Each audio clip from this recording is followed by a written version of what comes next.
What would happen if a nuke went off in the Mariana Trench?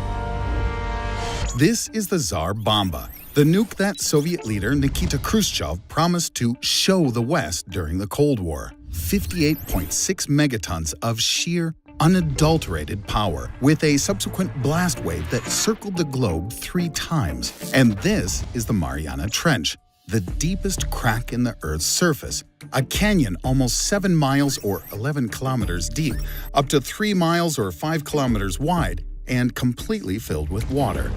The Tsar Bomba was dropped from a height of 6.5 miles, that's about 10.5 kilometers, which is almost equal to the depth of the Mariana Trench. Coincidence? I don't think so.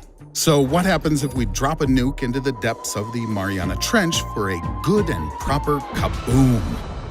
Alright, so we've decided to blow up the Mariana Trench. Before answering the question, what happens, we have to figure out a method for delivering the bomb to a depth of 7 miles or 11 kilometers, and it's not as simple as you might think.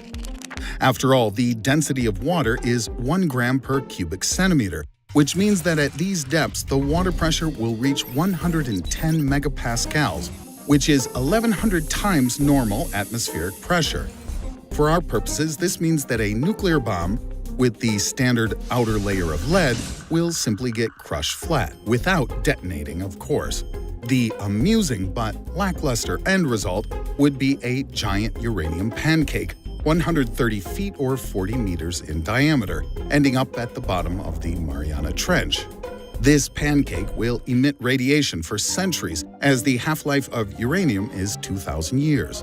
But in this scenario, there will be no explosion. The charge won't be compressed to the point of critical mass, and the thermonuclear shell of the bomb will get torn off halfway to the bottom and dissolve in the water.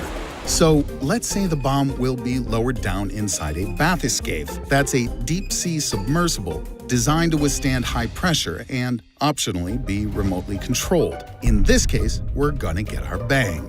And there's actually more than one way for that to happen. 1. If the bomb is detonated at a depth of between 3 to 5 miles, that's 5 to 8 kilometers, the explosion won't be that much different from your typical underwater nuclear test. Oh, except for a tsunami 400 feet or 122 meters high that will appear on the surface of the Pacific Ocean and completely wash away Japan and all of Southeast Asia. Also, half of Australia and the eastern regions of China will see tremendous flooding, and the U.S. Pacific coast, especially San Francisco and Los Angeles, will be besieged with waves up to 250 feet or 76 meters.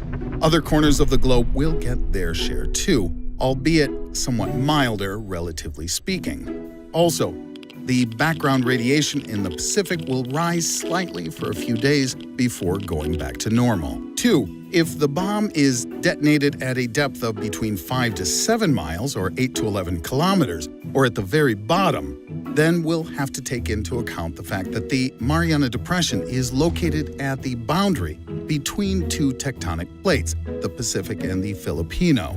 If the world's most powerful nuclear device is set off at this spot, the shock wave from the blast, reinforced by the hydrostatic effect, will produce a tremendous downward force precisely at the location of one of the lithospheric weak spots, the junction of tectonic plates. As a result, the plates will start either converging or diverging very quickly, and either option spells trouble for humankind. So, if the bomb explodes at or near the bottom, we're not going to get away with just a really big splash. The energy received at the base will be transferred to the boundaries of the tectonic plates at the speed of sound. Part of that energy will be reflected back up from the bottom of the trench to be liberated at the surface in the form of a colossal, ultra-super tsunami. Only this time, the tsunami will be just the tip of the proverbial iceberg. Next, we'll see massive magnitude 12 earthquakes occur across the entire ring of fire, which will then give rise to a second installment of mega-uber tsunamis even higher than before. We'll next be treated to a gargantuan release of magma back at the area of the explosion, and this will set off a chain of volcanic eruptions to complete the picture, lest the survivors in the highlands assume they've been given a lucky break. This volcanic activity will continue for at least a month, so expect the Earth to be assaulted with seemingly endless acid rain while the airborne ash will interfere with air travel needed for humanitarian missions, in addition to blocking out much of the light from the sun. To me, that smells an awful lot like nuclear winter, or at the very least, a couple of very cold years. Coupled with the tsunamis, the cold spell may result in globe-spanning catastrophe, with many species, including humans, ending up on the brink of extinction. There's also the possibility that a Tsar Bomba-type explosion at a depth of roughly 1.5 miles or 2.5 kilometers from the bottom of the Mariana Trench could punch a hole in the Earth's crust, sufficient to produce a magma fountain. The fountain would then form a new continent, while also bringing about the same tsunamis and environmental problems previously discussed. In addition, the tremendous impact could push the planet very slightly out of its current orbit. This will either bring us closer to the sun, where we'll thoroughly fry, with dear old Earth turning into something like a second Venus, or on the contrary, the impact might move our orbit further out, where we would descend into a kind of permanent winter. Finally, there's the possibility that so powerful an explosion at the location of a tectonic fault will simply tear the planet itself apart. The fate of humankind in that scenario is easy to see. Fortunately, however, the likelihood of any of the above happening is extremely low. As experience shows, in the end, humans are no fools.